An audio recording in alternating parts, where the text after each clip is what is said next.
સમગ્ર દેશમાં હેડવાડકર, ગોળવાડકર, સાવરકર જેવી વિચારધારાઓ ઉભરેલી જેમ શિક્ષણ હોય યા એના સિવાયના તમામ ક્ષેત્રોમાં ઘૂસી અને જોર ફોડવાનું કામ કર્યું.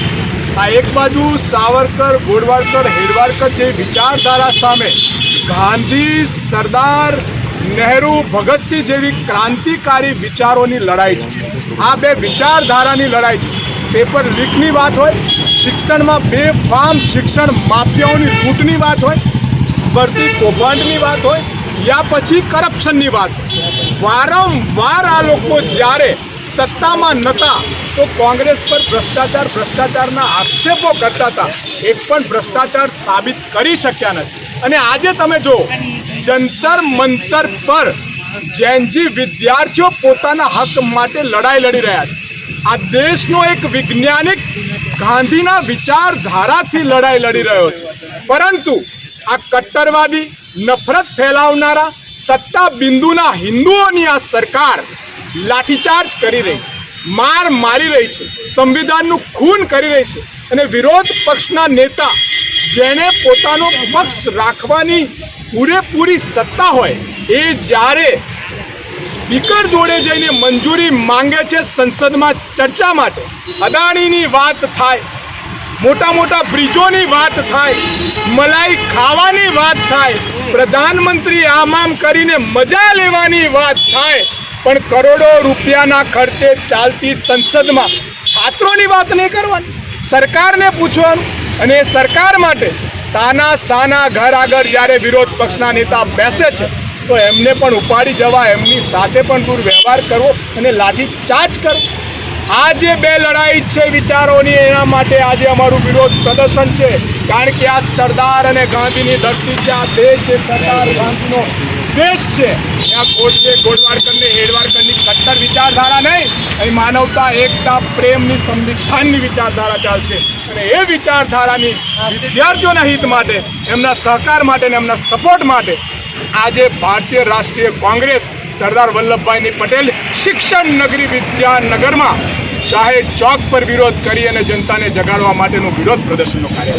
ગઈકાલે રાહુલ ગાંધીએ પીએમ હાઉસની બહાર જે ધરણા કર્યા એમાં આમ આદમી પાર્ટીએ આક્ષેપ કર્યો છે કે ભારતીય જનતા પાર્ટી અને કોંગ્રેસની બંનેની મિલીભગતથી આ ધરણા કરવામાં આવ્યા છે. શું કહેશો?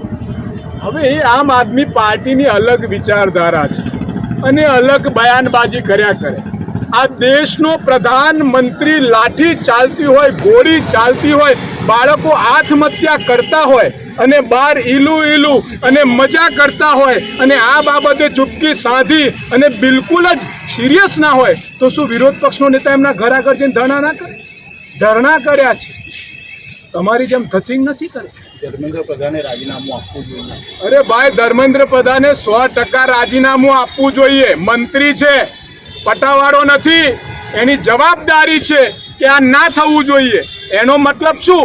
આ જ લોકો જ્યારે કોંગ્રેસની સરકારમાં જરીક થતું બૂમો પાડતું, કોંગ્રેસ નૈતિકતાથી એના મંત્રીઓએ રાજીનામા આપેલા છે. તમે હું કામ નથી આપતું? અને એવું તો શું છે? અને કેમ સંસદમાં ચર્ચા નહીં? શું પેપર લીકમાં ક્યાંક એમની આ સંઘીઓ ઉધયોની ભરતી તો નથી ને? ક્યાંક ફરી રામ મંદિરના જેવા પોતાના મળતીઓને ઘાલીને આ તમામ સિસ્ટમને ખતમ કરવાનું કાવતરું તો નથી ને? બાકી પારદર્શકતા હોય તો ચર્ચા કરવી જોઈએ. એમાં હું કામ આટલા મરચા લાગે છે? એટલે ક્યાંક ને ક્યાંક આ લોકોની સ્પષ્ટ નીતિ છે સંવિધાન અને લોકશાહીનું ખૂન કરી અને તાનાશાહીની જેમ સત્તા બિંદુના હિન્દુઓ બને અને રાજ કરવાની માનસિકતાથી આ લોકો છાત્રો પર લાઠીચાર્જ કર્યો. છાત્રો પર લાઠીચાર્જ? અરે, છાત્ર આ દેશની નીંવ છે અને એ કેટલાય સમયથી ગાંધી ચીધ્યા તમારી પાસે જવાબ માંગે છે તો તમારે જવાબ આપવો જોઈએ, લાઠી નહીં. અને વારંવાર બૂમો પાડતા હતા, વારંવાર વાત કરતા હતા અને લાઠી ખાનારા હિન્દુ જ હતા. અલ્પેશભાઈ, જે રીતે કાલે વિરોધ પ્રદર્શન દરમિયાન એક વિડીયો જે વાયરલ થયો હતો કે વિરોધ દરમિયાન જે દેશ વિરોધના જે નારા લાગ્યા હતા તેને લઈને શું કહું? કઈ જગ્યાએ લાગ્યા? કયા નારા લાગ્યા? કેવા નારા લાગ્યા? નારાનું નામ તો બોલો. આપને પણ ખબર હશે. ના, તમે બોલો ને, મીડિયા તરીકે તમે પૂછો છો કયા નારા? વંદે માતરમ, ભારત માતા કી જય, ઇન્કલાબ જિંદાબાદ ક્રાંતિકારીના નારા છે. અને આ ભાજપના અને આ સત્તાધીશોના ગુંડાઓ પોલીસના વેશમાં નેમ પ્લેટ વગર અને ઘણા જણા સિવિલ ડ્રેસમાં દંડા લઈને આતંક ફેલાવે છે.